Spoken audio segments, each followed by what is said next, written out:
Today, we're going to learn about how to spot a liar immediately.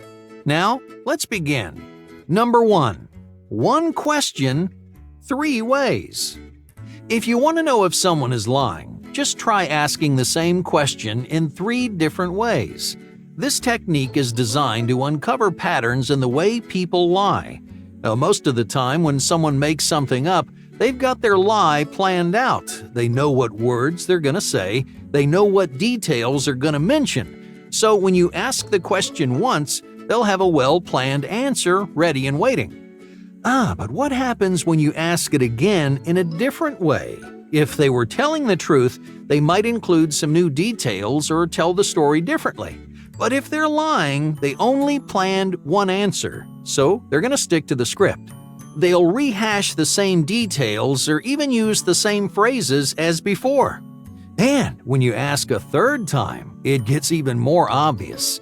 They'll keep repeating the same words, details, and content because they already spilled everything the first time around. So if you want to catch a liar in the act, rephrase the same question and see how many different answers they can give. Number 2. Stories in reverse. True statements are almost always easier to explain, even if you have to explain them in reverse. Most of the time, when you tell a story backwards, you actually uncover new information. You stumble upon details that you missed. But what if you're not telling the truth? According to the journal Law and Human Behavior, you can discover if someone is lying by asking them to tell their story backwards. Now, unlike true statements, lies are a lot more difficult in reverse. It's hard enough to imagine a detailed lie, but telling it backwards increases your cognitive load exponentially. Why is that? Well, because you practiced telling your story a certain way. You spent all this time memorizing how things played out in order. But when you flip it around, you suddenly feel lost. You start talking slower, you make more errors, and you leave out important details. Even if the content is the same, flipping their story around can help you spot any liar right away. Number 3. The answer delay. Normally, when someone asks you a question, you pause. You take a second to think about your answer, because you weren't expecting to hear that question. It was spontaneous, so you need that slight delay to think about what you're going to say next. But liars often jump the gun. They already have something prepared, so they're feeling antsy to get that lie out of their brains and into the world. Whenever you think someone is lying, look for that little pause. If they miss it, if they answer right away, there's a good chance they planned their answer from the start. Number 4. Hold your evidence. If you're suspicious of someone, direct confrontation is one of the worst ways to find out the truth because it gives your whole plan away. If you show them all your cards, all they have to do is say yes or no. Instead, try holding on to your evidence as long as you can. According to the American Psychological Association, this technique is used by both law enforcement and professional investigators. Because some criminals are really experienced liars, they don't show the usual signs of bending the truth. They don't look stressed or make obvious mistakes. So, how do professionals figure them out? The simple answer is they sit back and wait. They let liars sabotage themselves, but this strategy only works if you keep your evidence to yourself. Imagine someone's telling you about how they sprained their wrist, but you saw them using their wrist just fine this morning. How can you catch them in a lie? According to the Journal of Investigative Psychology and Offender Profiling, you can start by asking continuous questions. No matter what they say, just assume they're telling the truth for now. Eventually, if you keep asking for more and more, they're going to run out of story, and they're going to start contradicting themselves. Maybe they mention how they can't pick anything up with their hand, but you saw them do exactly that. So now's the perfect time to break out your evidence. As soon as you flip the switch, most liars are going to panic. They'll start messing up, they'll show signs of stress, and their cool facade will come crumbling down. 5. A partner in crime. If you're worried someone is lying to you, get someone else involved. Try bringing one extra person with you, because you can learn a lot about someone's integrity by watching how they react to other people. If they're telling the truth, one extra person shouldn't change anything. Say your roommate is making food in the kitchen. Under normal circumstances, your roommate would just fade into the background. But if someone is lying, they'll get nervous. They'll feel more pressure, like they're being watched by another pair of eyes. You might notice them glancing over at your roommate or suddenly switching personalities when your roommate walks in.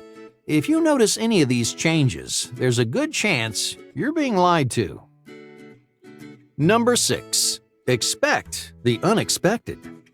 Sometimes the only way to spot a liar is to throw them a curveball. In the middle of their story, ask them a random question, something they weren't expecting, and see how they react. According to a 2011 essay in the Journal of Applied Cognitive Psychology, unexpected questions can throw them off their game. It forces them to improvise, to make up something they didn't have planned, and as soon as that plan falls apart, you'll notice more and more mistakes. Number 7. Synchronized behavior. You can tell if someone's lying by watching how they interact with their own friends. A 2012 study published in the Journal of the Human Factors and Ergonomics Society found that social behaviors change when you're lying. A truth teller, for example, tends to fall in sync with the people around them. They're more willing to make eye contact, to laugh, and mirror the body language of their friends or partner. But someone who's lying is much more independent. Even if everyone else is relaxed, their body language stays rigid and unnatural. Their hands sit right out in front of them, their backs stay straight, and they avoid eye contact at all costs. If you think someone's lying, pay attention to the way they socialize with people they know. If it looks like they're out of sync, they might be lying. Number 8. Analyze the details. Liars usually avoid specific details when they're telling stories, but occasionally they'll let one slide through, and when that happens, there's an easy way to tell if they're lying to you. Okay, let's say you're meeting someone for dinner. They tell you this whole story about their fancy job, but you think they're lying. They keep dancing around the point. They're giving you a bunch of vague answers, so you decide to hone in on something specific. You ask them where their office building is, and they say something general like, "Oh, it's downtown." But when you ask for specific details like cross streets, they don't know what to say. If they were telling the truth, this would be a weird but easy question. But since they're lying, they start floundering for an answer, or suddenly change the subject. Either way, it's safe to say you caught them red-handed. 9. Vocal changes. According to a 2012 study published in the journal Group Decision and Negotiation, lying has a huge impact on the way you speak. In fact, this study discovered around 150 potential indicators of deception. From those 150 indicators, researchers narrowed them down to 7 powerful constructs that people use when they're lying. We won't break down all 7 of them here. The first construct is called vocal diversity. When someone's telling you a story, ask yourself a simple question. How diverse is their language? Are they using a lot of similar words and phrases? They fall back on these patterns to lower the cognitive load, because lying takes a lot more brain power than most people think. The second construct, which is even easier to spot, is called vocal uncertainty. Why? Because uncertainty is a subtle way for you to distance yourself from your own lies. For the same reason, liars also avoid using first person. First person feels like you're taking ownership of your lies, so most people try to create as much wiggle room as they can. But how do these vocal cues translate into the real world? Another study published in 2015 in the Journal of Language and Social Psychology showed how these vocal indicators can catch a liar in action. In this study, researchers investigated fraudulent statements made by a series of executives.